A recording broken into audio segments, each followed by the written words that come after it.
Thakurupendra Pratap paced the grand halls of his ancestral mansion, his footsteps echoing against the marble floor. The dim light of the chandeliers above cast long, flickering shadows on the ornate walls, each painting of his ancestors seeming to watch him with silent judgment.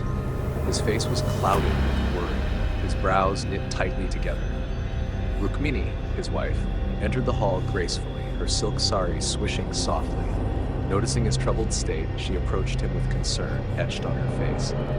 "Upendra," she said gently, "what troubles you so? These lines of worry do not suit your noble face." Thakurupendra stopped in his tracks, turning to face her. His voice was heavy with dread. "Rukmini," he began, "you know of Manjulika, the witch who haunts this mansion. For years, she has been the bane of our family, an unholy curse that has brought nothing but misery to our ancestors." Rukmini's eyes widened, her hands instinctively clutching her pearl necklace. "But why now? After all these years, what has stirred this fear in your heart?" Upendra glanced around as if fearing unseen ears. His voice dropped to a whisper. "Because, Rukmini, the signs are returning. Last night, I heard her laughter echoing through these halls. The candles blew out on their own, and the portrait of my great-grandfather fell from the wall. These are omens. Manjulika's presence is growing stronger." Rukmini shivered, her composure faltering. "Then what must we do, Upendra? How do we rid our home of this evil?"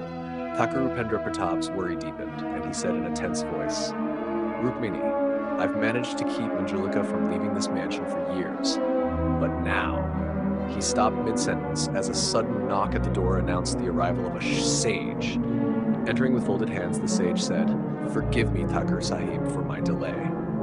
Thakurupendra sighed with relief and immediately said, "Sage Maharaj, please begin sprinkling the sanctified water throughout the mansion. Start outside Manjulika's room. Ominous voices have started echoing from there, and I fear the worst." The sage nodded solemnly and lifted a brass urn filled with holy water. Walking through the shadowy corridors, he reached the large chamber believed to be the epicenter of Manjulika's haunting.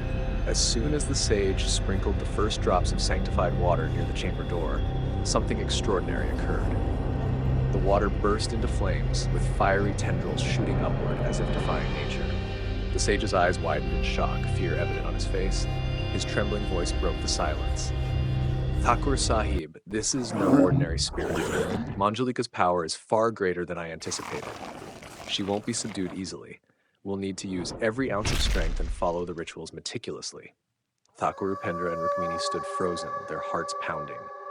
Suddenly, the eerie laughter of Manjulika echoed through the mansion, reverberating off the walls.